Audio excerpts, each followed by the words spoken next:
회피형 애착 남편은 왜 그럴까? 지금 돌이켜보면 연애할 때부터 지금과 같은 모습들을 짐작할 수 있는 순간들이 분명히 있었어요. 말이 많진 않았고 감정 표현도 서툴렀죠. 그래도 다정하게 챙겨주고 묵묵히 곁에 있어주는 모습에 말은 없어도 진심은 있는 사람 같아. 조용하지만 착한 사람이구나. 그렇게 생각하며 지나쳤을 거예요. 하지만 결혼은 다르죠. 함께 살아간다는 건 단지 같은 공간에 있는 게 아니라 서로의 감정과 일상을 공유하며 문제를 함께 풀어가는 일이니까요. 그러면서 알게 됩니다. 문제가 생겨도 함께 이야기하며 풀어가기보다는 그냥 덮고 지나가려는 모습들이 자꾸 반복됩니다. 대화를 시도하면 피하고 감정을 꺼내려 하면 침묵으로 막아서는 반응들. 왜 이 사람은 그렇게까지 마음을 닫아버릴까? 회피형 남편은 감정을 불편한 것으로 배운 사람입니다. 회피형 애착을 가진 사람은 감정을 있는 그대로 느끼고 표현하는 데 익숙하지 않습니다. 감정이란 건 누군가와 함께 있을 때 안전하게 표현해도 괜찮았던 경험 속에서 배워지는 건데 이들은 그런 경험이 거의 없었을 가능성이 높습니다. 그래서 타인의 감정은 물론이고 자기 자신의 감정조차 어색하고 낯설어요. 속상한 상황에서도 내가 지금 뭘 느끼는지 모를 때가 많고 화가 나도 그걸 표현하는 방법을 몰라서 그냥 입을 다문 채 버티는 방식으로 반응하죠. 특히 갈등 상황에서는 더욱 그렇습니다. 갈등이라는 건 결국 감정을 꺼내야 하는 일이기 때문에 그들에게는 매우 위협적으로 다가와요. 예를 들어 어린아이가 어두운 방에 혼자 들어갔을 때 무서움에 몸이 굳고 말도 못하는 것처럼 이들도 감정을 마주해야 하는 상황 앞에서는 그저 얼어붙어 버립니다. 마음이 그 순간을 위협처럼 인식하고 그냥 가만히 있자, 말하지 말자, 아무 일 없는 척하자. 그 반응이 자동으로 작동되는 겁니다. 이건 단순한 성격의 문제가 아니라 어릴 적부터 몸에 밴 생존 방식이에요. 그래서 조용히 있는 게 그들에겐 가장 안전하고 익숙한 선택입니다.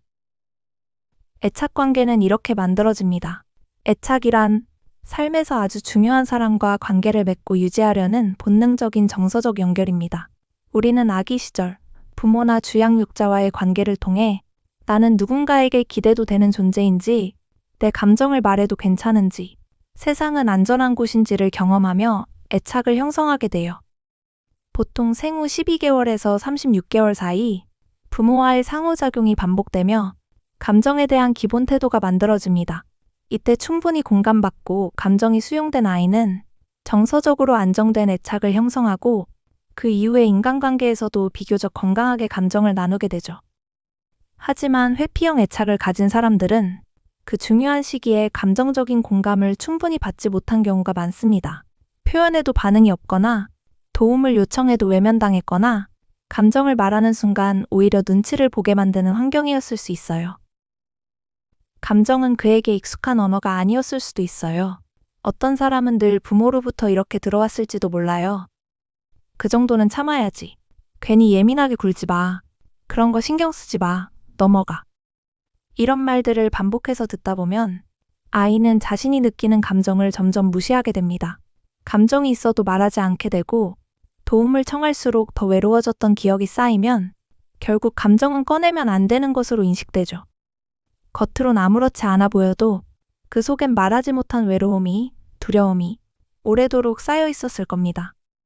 이런 감정 억제 경험이 반복되면 감정을 눌러두는 것이 익숙해지기 때문에 나중에는 자신이 어떤 감정을 느끼고 있는지도 잘 모르게 됩니다. 지금 내가 왜 힘든지 모르겠어. 화가 난 건가? 아니면 그냥 피곤한 건가? 감정을 구체적으로 인식하지 못한 채 그저 무기력하거나 무표정하게 버텨가는 사람도 있죠. 그는 표현하지 않는 것이 아니라 익숙하지 않은 겁니다.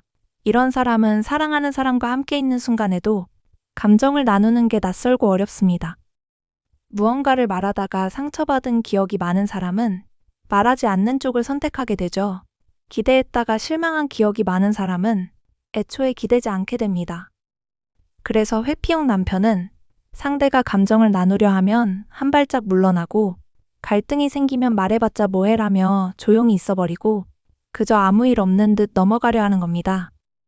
그 방식이 너무 오래 몸에 밴 습관이기 때문이에요.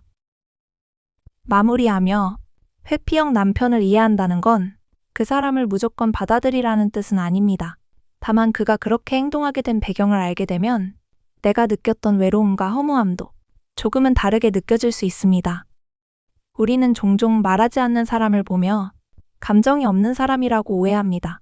하지만 그저 조용히 버티며 살아온 사람일 수 있어요. 그 사람을 바꾸려 하기보다 먼저 그 마음의 구조를 이해해보는 것. 그게 나를 위한 시작이 될 수 있습니다.